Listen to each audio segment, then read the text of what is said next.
The Whale.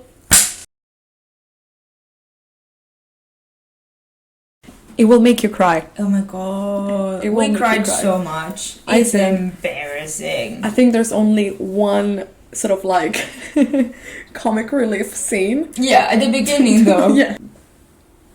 Just a roller coaster of emotions Yeah. going forward. And I think you kind of expect it to be, but also it did destroy me. I did It cry did. for 2 hours. The first No, scene yeah. is a lot, just watching for Yeah. yourself. It's what to say about this movie. It's very authentic. It's no bullshit. And I think it's a recurring theme in the movie itself. It's about honesty and be true to yourself. At your desperate and lowest moments in life, just be honest and it's very raw. It's very direct. It's very Yeah. yeah. And I think something that I appreciated is that obviously it's a very sad film. And I think it's easy to lose interest in films like this Yeah. if you don't have a very special connection.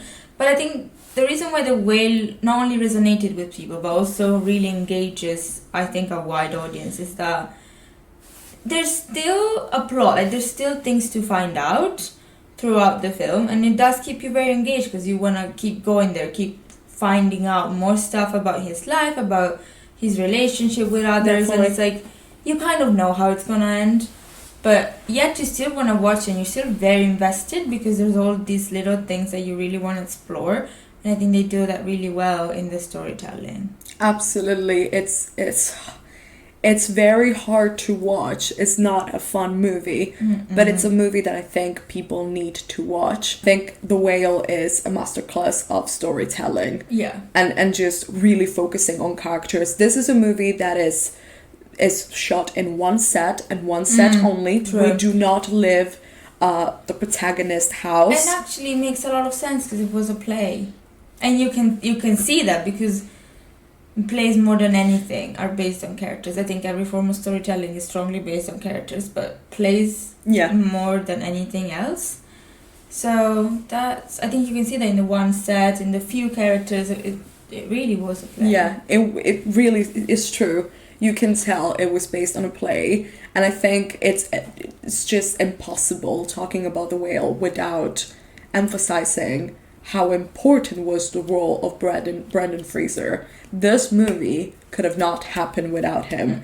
He's really just carrying it all on his amazing. shoulder. It really did an incredible job. We're very happy Yeah. that he won an Oscar.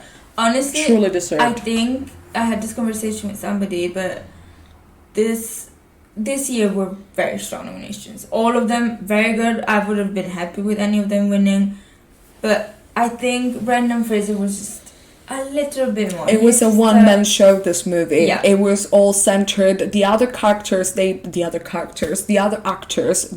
a fantastic job as supporting characters, but overall you could tell they were fitting on his performance. They were able to truly deliver because of bouncing off him. exactly Yeah. what Brendan was delivering, what he really brought to the character. Yeah. It's fantastic. And another thing to me to mention is how limited mobility it had for its own body. I mean, actors, they do work with their physicality, they do work with their body. It's a lot. It's sort of like an important element of their performance, and he had very limited movements. He couldn't move much, and he really had to deliver it with his facial expressions, and he managed to do so fantastically. That's true. I also It was so good. want to acknowledge that there's been a little bit of criticism around casting Brendan Fraser because he used a fat suit. Yeah, the fat suit conversations that is Which always I happening. understand that for some things it's a reason of concern. Like, I understand that it's a conversation that in some cases has to be had. But for me, in The Whale, I really felt like it was really authentic, his performance. Absolutely. And also, personally, I didn't feel like the fat suit...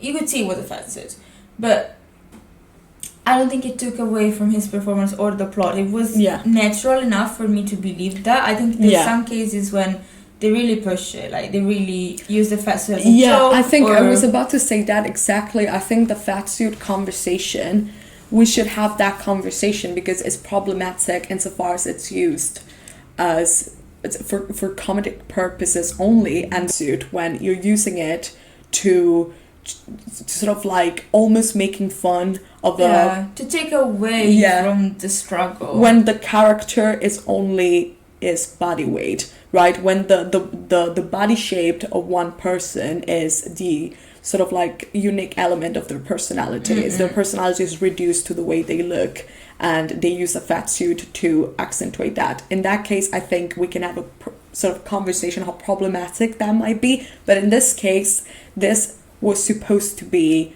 a story about a true disability, an actual disability that people have, and how much they struggle with it. And the struggle with binge eating. I know some people might not agree with sort of like me using the word disability, and perhaps it's not the correct word, but what I mean is it's a true struggle. It is a mental disorder as well. It's another thing that I think is mentioned, it's worth mentioning. This movie is going to be a lot triggering. So if you struggle with binge eating disorder of any kind at any level, if you have an eating disorder or body dysmorphia, if you're experiencing any of that to whichever capacity, at whichever level, which is absolutely normal, first of all, please seek help, talk to your family, your friends, whoever is in your community. Don't feel ashamed about it because it's a perfectly normal part of everyone's life. But be mindful that this movie might be hard to watch for you. Say that, similar to what you said, because it talks about the struggle of binge eating, it's not only believable, but it also makes sense that he looks like he does in the film, Brendan Fraser, because otherwise it wouldn't be natural. It would take away from the story itself. But at the same time, I think Brendan Fraser was the perfect actor to play this role. Absolutely. And it wouldn't have been feasible nor safe to have him gain so much weight to play the role. I agree. I think this movie is very honest and very respectful of the subject matter as well. It's not villainizing anyone in the characterization of Charlie, the protagonist. If anything, I think Charlie, the character itself, it's so beautifully portrayed as this fantastic human being that has accepted his condition, knows it's too late, and it's late because of another fantastic social commentary that is brought by the movie, that is the hard reality of the healthcare system in the United States, and how the character, having a daughter, right, has to choose between using his savings to save himself potentially and seek medical procedures and assistance and aid, or saving those money for his daughter's future and college funding. So I think that's... And that conversation around college as well, and how expensive it is. Exactly, and I think, if anything, it's just so hard to accept that this character's struggle is really about either, choosing to save himself or save his daughter and guarantee to his daughter a future. And there's also, a backstory of him living his daughter when she was 8, abandoning his family when his daughter was very young, and so there's sort of like strong responsibility that he feels as a father to put his daughter first. And another beautiful part, again, it's all about storytelling and really narrative, this movie. It really is the focus of the movie. The fact that for the character, what really matters and is important is making sure that his daughter is a good person. And the kind of relationship between, well, not only Charlie and his daughter, but Charlie and his whole, people around him, his family. It's beautiful because he keeps seeing the best in everyone despite everything that has happened to him. And I think you wouldn't expect him to because of the whole backstory that he has. And I feel like he's the one in the film that could be the most hateful towards the rest of humanity. But he's not. He's always the most hopeful. And I just really like how well-rounded of a character he is. Even Absolutely. though it's about his struggle with obesity and binge eating, he's such a well-rounded character. He loves literature, he loves reading, he loves teaching. Yeah. And his weight is the last interesting thing about him. And that's why it's so heartbreaking, because it's that barrier that prevents him from really being who he is his truest self. Yeah. And it's just, it's hard to watch, but it's also so beautiful because so human. It's treated very well, very Very gently. respectfully. And that's not common. And I might be wrong in saying that this is actually the first time, at least for me, that I see a plus-size character or obese character that is depicted so humanly. Yeah. That there's no sort of like a parody characterization of it. There's no stereotype into which the character falls or in which it's placed.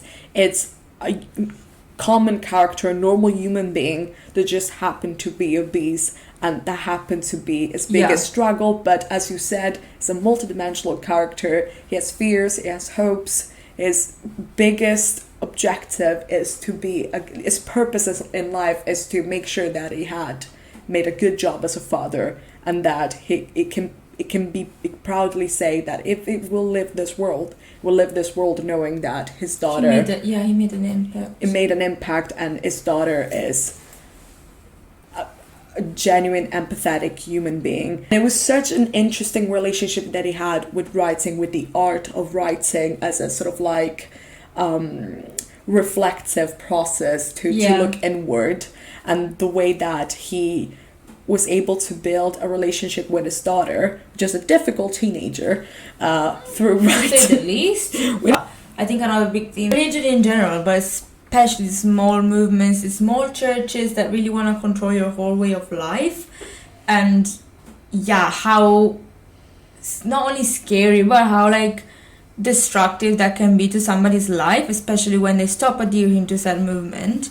So that was, I didn't expect that commentary to be in there as much, and even more so the relationship between, I don't want to say religion, I would like to say the church and homophobia, because it really shows you how destructive it is for people who truly believe in God and who truly would like to be a part of this church and of this religion, but are pushed out by stupid beliefs and stupid misconceptions. Yeah. So I really enjoyed that, because I think it's quite bold to make such a statement in the US nowadays. It's a bold movie. There is a lot of levels so to it. And healthcare in the United States. Also, special shout out to the actress that plays Charlie's friend. Hong Cho was fucking amazing. Yeah, she was and amazing. I really thought, before watching Everything Everywhere All at Once, me too. She was my favorite. Me too, because for supporting actress.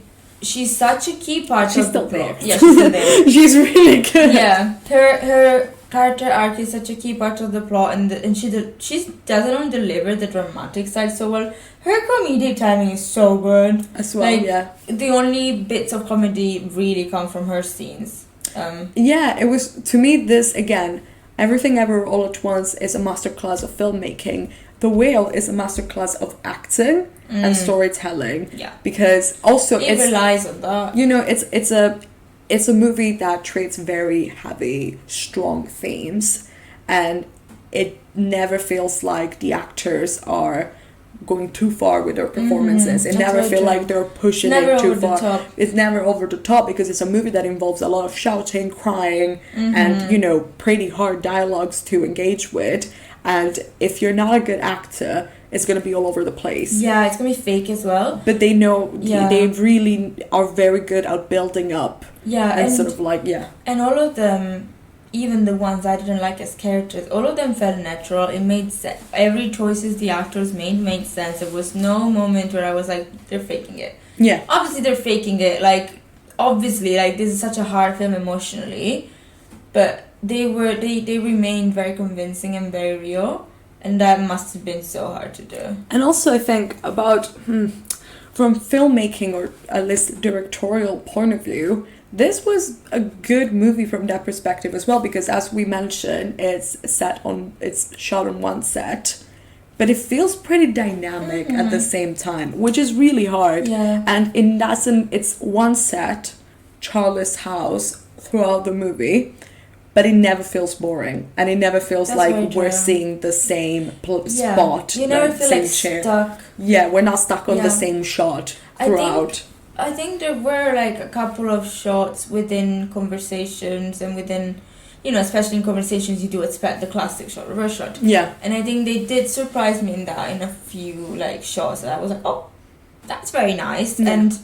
And perhaps they needed to do that because Yeah. the monotony of the setting.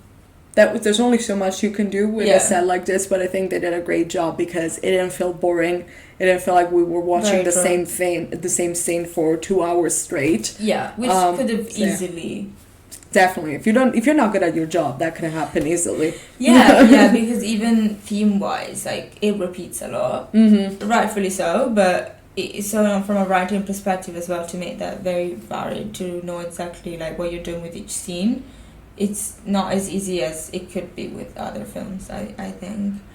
But yeah, I think it was beautiful, and I'm very, very glad Brendan Fraser won Best He deserved Actor. We it. said that, but It deserved. It's Austin really- Butler was incredible. yeah, but it's like, He will have his time to shine. I agree. He and I will. think It will come.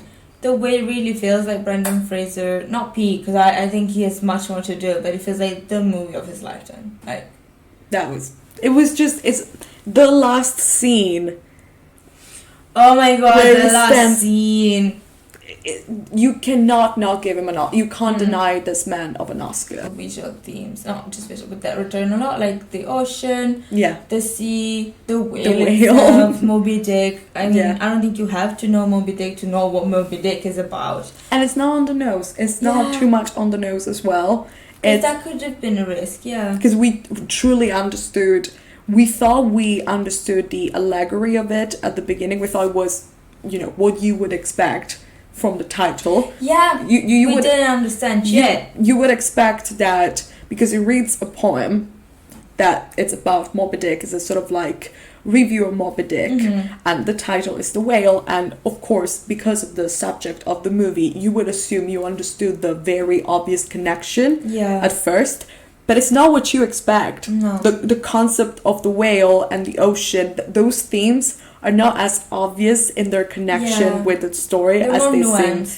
There's more nuance to it, and you will realize at the end of the movie Mm. that it's much more beautiful and complex, Yeah, more and I really appreciated it. me too. Also Because Brendan it could have Fraser. been cheap, like a cheap analogy, and Yeah. they didn't do that. So Brendan That's very Fraser. important. Watch this movie Just- for Brendan yeah. Fraser. Just watch it for Brendan there's Fraser. many reasons to watch this movie, but specifically Brendan It's Fraser. it's outstanding. What I it mean, does is truly outstanding. Yeah, Watch there's the on movie. a final note, just cried a lot. Yeah. It's a movie that makes you cry a lot, so beware. The Whale and Everything Ever All at Once, they shocked me. Mhm. They were- and you haven't seen Women Talking yet, 'cause And it's I haven't seen definitely what I'm talking a because woof! But, It's gonna be a lot. Yeah, thank you for watching as always. Yeah. Come back next Monday at 6:10 for a new video, and let us know in the comments below if you like The Whale and what was your favorite part of it. And What else you like to? yes, Yeah. What else? see. What other commentary? we'll be happy to watch more You films, guys? Yeah. all the Exactly. new, and don't forget to subscribe and follow us on all our social media, link below.